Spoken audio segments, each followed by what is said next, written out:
Well, we've got our first round of polls on President Trump's popularity after the whole Epstein thing has blown up. And I got to tell you, well, I'll show you the numbers. I'll report, you decide.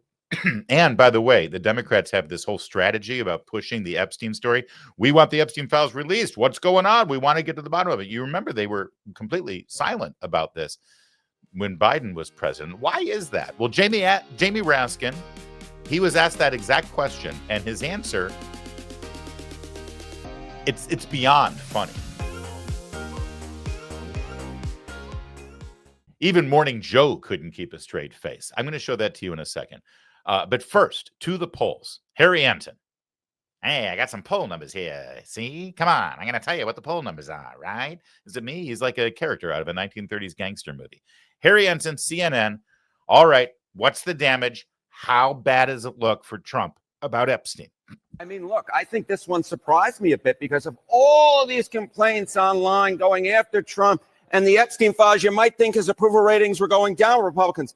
If anything, they're going up. Republicans who approve of Trump, look at our CNN poll. The prior one, 86%. The one out this week, 88% were Republicans. How about Quinnipiac? The prior poll, 87% approve of Republicans. This week out, 90% with Republicans. If anything, Donald Trump's approval rating has gone up since this whole Epstein saga started. He is at the apex or close there too in terms of his popularity with Republican voters, Epstein files, complaints or not. You just proved that not everything online is real in real life. Who knew?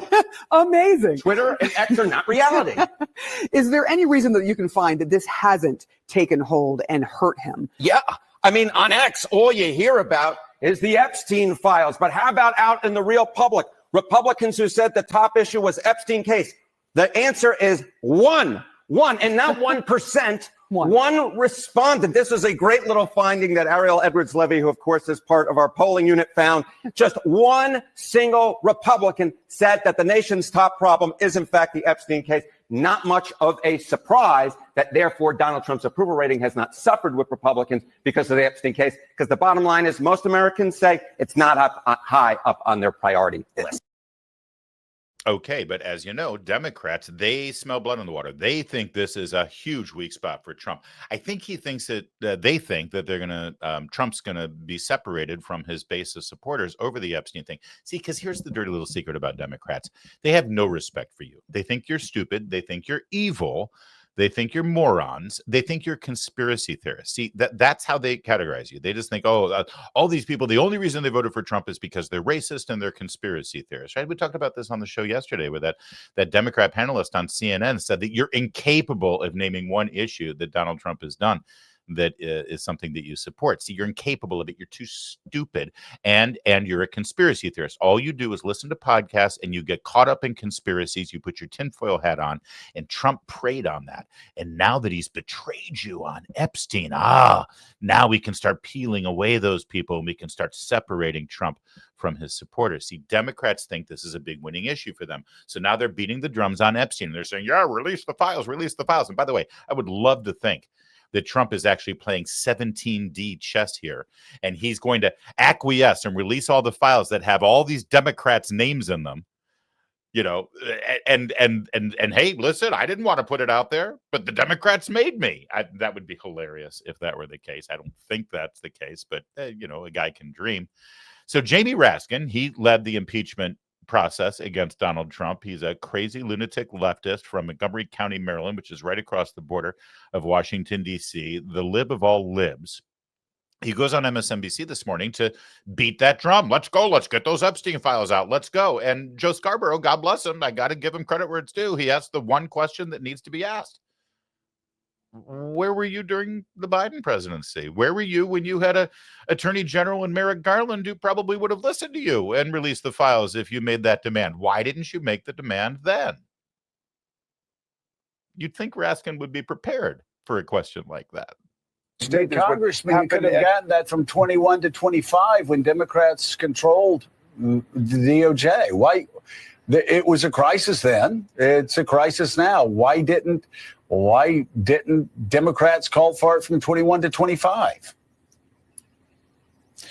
So, I mean, you have to go back and look specifically at particular prosecutorial decisions and what was taking place in terms of the other cases. So I don't know. We could try to reconstruct that record. But the point is that Donald Trump is the one who has led the crusade to say that that Epstein, who was his very close friend, and there's all kinds of pictures of them. Wasn't his very close friend. He actually barred him from Mar-a-Lago when he found out what he was doing. His very close friend. Did you catch that? Did you catch that? Well, Joe, you got to look at what we were doing back then and the cases that people were working on. And yeah, we were too busy prosecuting Trump, man. We were focused too much on that. We had to come up with some crimes that Donald Trump committed. Don't you know? It was a different priority back then. What a fool. He's not the only one, though. Here's his colleague there, Ms. Powell. If you see such a need to investigate this, why didn't you raise it during the Biden administration? I mean, we couldn't find that you made any public comments about Epstein in previous administrations. Well, I would have been happy to raise it then as well. Really? I would have been happy to raise it then as well. What do you mean you would have been happy? Then why didn't you just do it? We want you to be happy. I mean, look at your face. We don't like it when you've got the sad face. We want you to be happy. Be happy. Smile. Why didn't you do that? The question isn't, all right, it's not that hard. It really isn't. All right, I'm sorry. Didn't mean to interrupt. About Epstein in previous administrations. Well, I would have been happy to raise it then as well. Frankly, we were focused on so many different pieces, but I have been one of the Democrats that has been consistent on what I call out Republican presidents for and Democratic presidents for, whether it is FISA, reforms that we need, whatever it has been. I've been pretty consistent. War powers. I've criticized Joe Biden just as I'm criticizing Donald Trump. I think transparency is not something that should happen only when you have a Republican president. It is something that we need for both Democratic and Republican presidents. So then why didn't you call for more transparency earlier during the Biden administration? I'm just trying to better understand why you are so intent now on calling for this. Well, I think I gave it the same focus that I'm giving it now. We haven't, I think I've released one tweet on this and you wanted to talk about it, so I'm happy to talk about it here, but it certainly hasn't been the focus. I'm just responding to what I think is a massive switch from the Trump administration around this issue. My focus has been on the big bad betrayal bill, and I will continue to focus on that. But yes, I think that this information should have been released under the Biden administration. It should be released under the Trump administration. Yeah, in other words, you never said a damn thing about this during the Biden administration, and you're just a political liar at this point, a two-faced political hack. In fact, I'm all for transparency. Oh, really? So you agree that we should not have people pleading the fifth when asked about what happened during the Biden presidency when he was mentally incapable of performing his duties, right? No, you're not, are you? Okay, Pramila Jayapal, we believe you. We believe you. Listen, there were two developments in the Epstein story in the last 24 hours. The first is that President Trump has told journalist John Solomon from Just the News that he is open to the idea of a special prosecutor, although again, just to be clear, I don't think a special prosecutor is going to come in and act as a prosecutor. I think what they want to do is have a third party legal type go in, look through all the information, and then release a report and release information that can be released. And if something can't be released, well, they'll explain why it can't be released, but at least tell us what it is that's not being released, which is a far cry from just sitting up and saying, case closed, nothing to see here, move along. I was reflecting on this overnight. Last night, I literally was up in bed thinking about this story and where it all went wrong. I wrote about it earlier today on my Substack where, the original sin in all of this, at least for the Trump administration, obviously the original sin is the horrific, terrible treatment of the young innocent girls whose lives had been shattered by Jeffrey Epstein and Ghislaine Maxwell and whoever else was involved in this. But in terms of the Trump administration's handling of the files themselves, it was that day with those damn binders. It was when Pam Bondi suggested that she was going to be releasing all this information. In fact, the binders, if you remember, go back and look at the pictures. It said phase 1. It's like, okay, where's phase 2? So there's no phase 2 because case is closed now, right? Was there never going to be a phase 2? You don't say phase 1 unless you're planning a phase 2.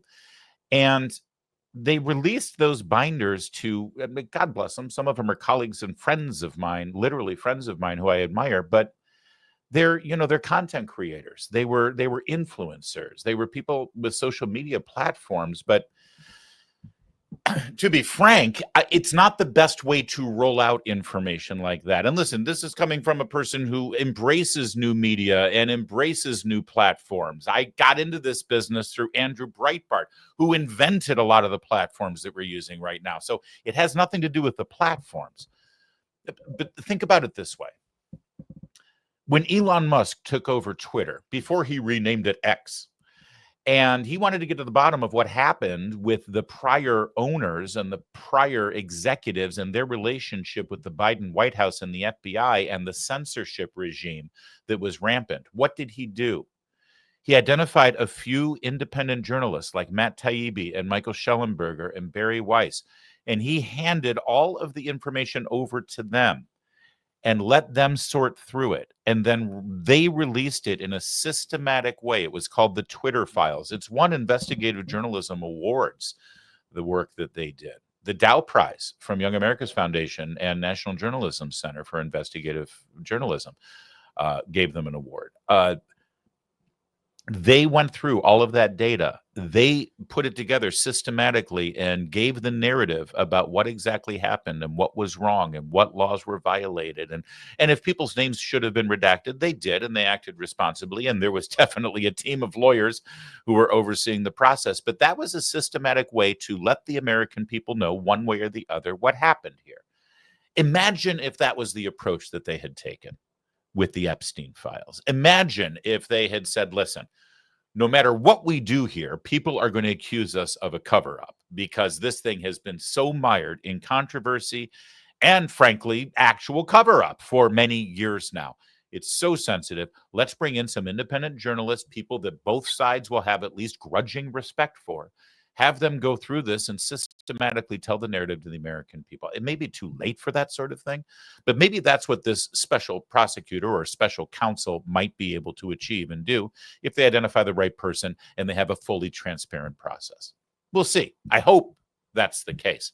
Meanwhile, that was one development. The other development was the Justice Department, the Attorney General, Pam Bondi, fired the prosecutor who was in charge of the Epstein case, in charge of the Ghislaine Maxwell case, and, ironically, in charge of the P. Diddy case. Very common cases with a lot of things in common, similar cases. This is the U.S. attorney from the Southern District of New York who was responsible for prosecuting those cases. Some would argue messing up the prosecution of those cases. Her name is Maureen Comey.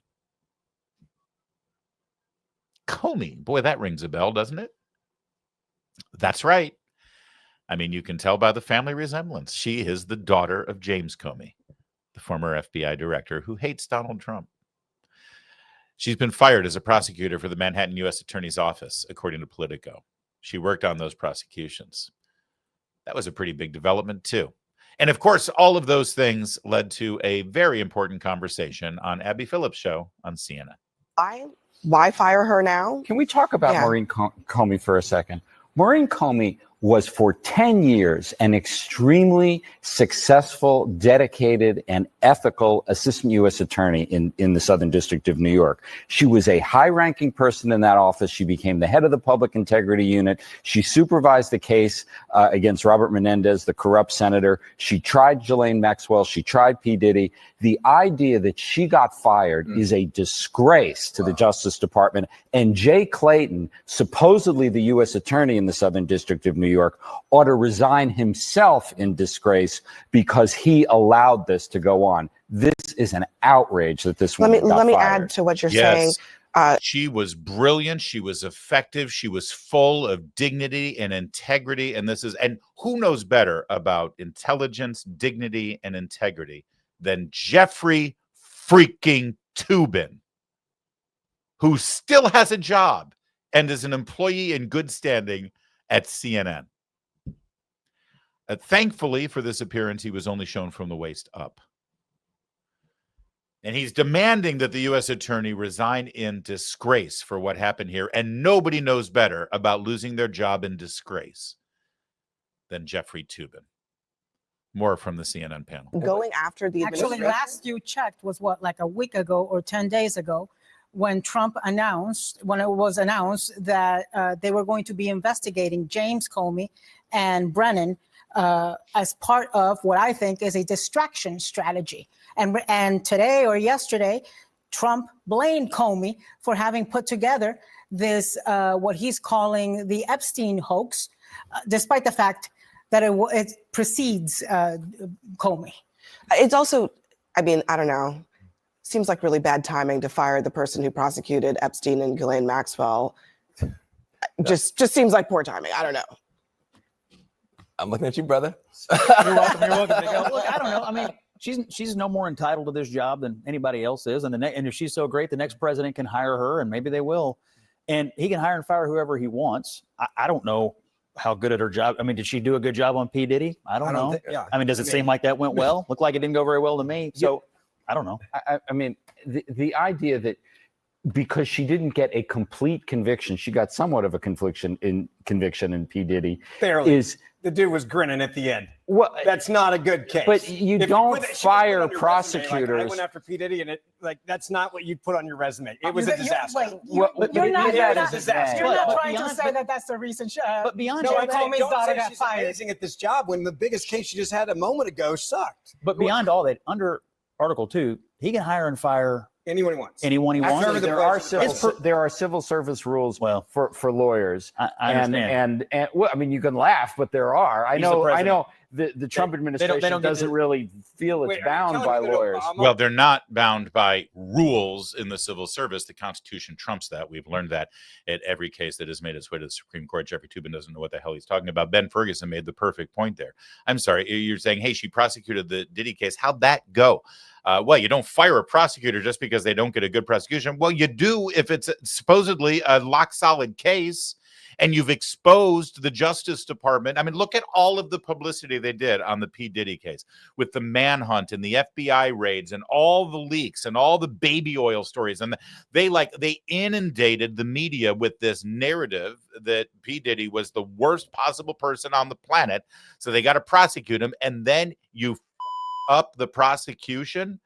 I'm sorry, in the real world, Mr. Toobin, CNN, in the real world, when you screw up for the one job that you've got, you get fired. That happens in the real world. Doesn't happen on CNN. Case in point, Abby Phillips still has a show.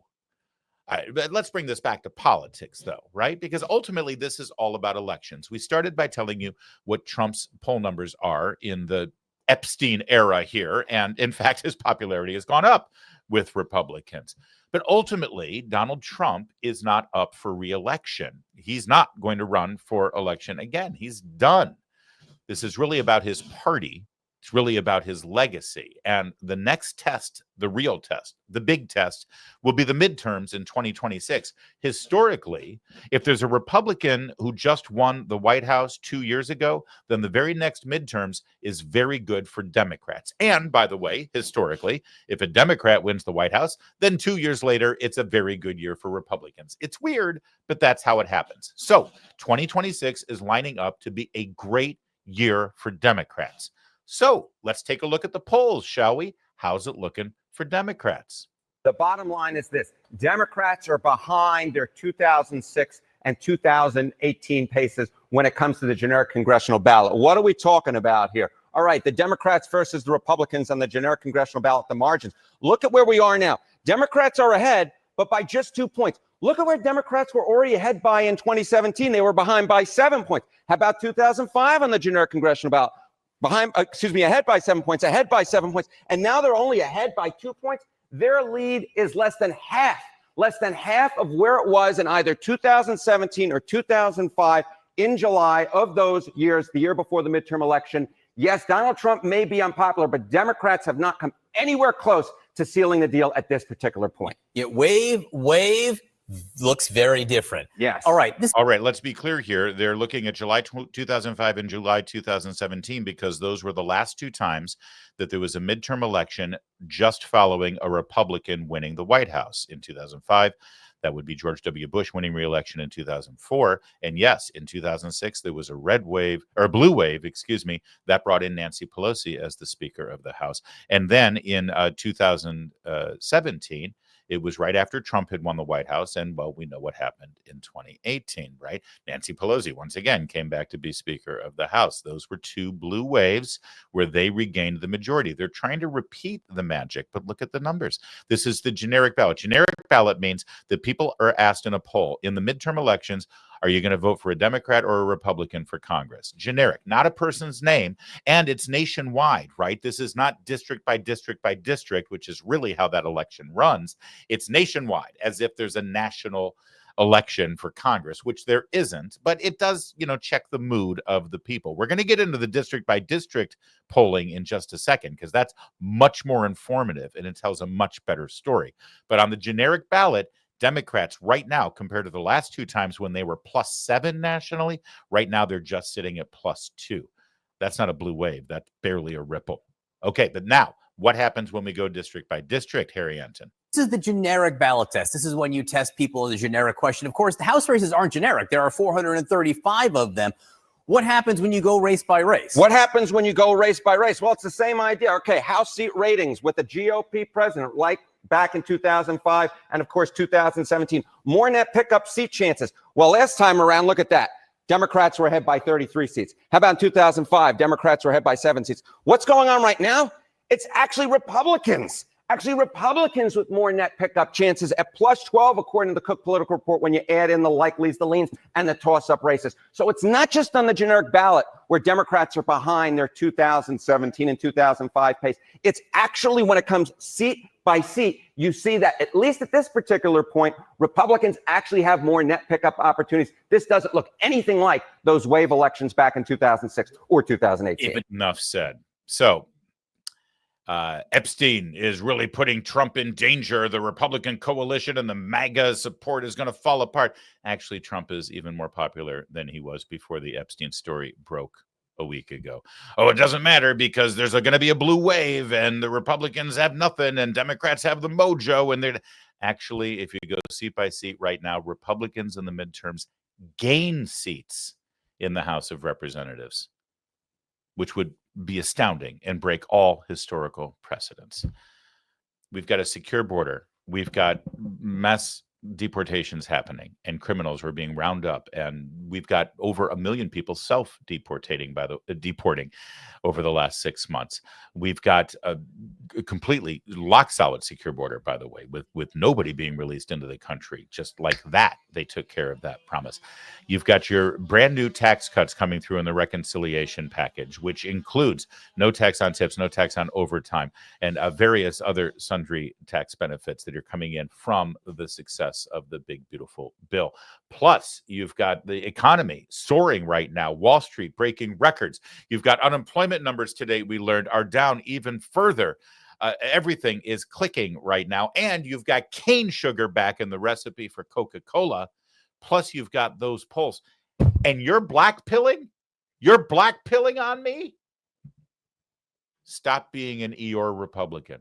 Stop waking up every single day and trying to figure out how everything's going to fall apart and that life is a disaster. Be like me. Be a Tigger. Everything's going to be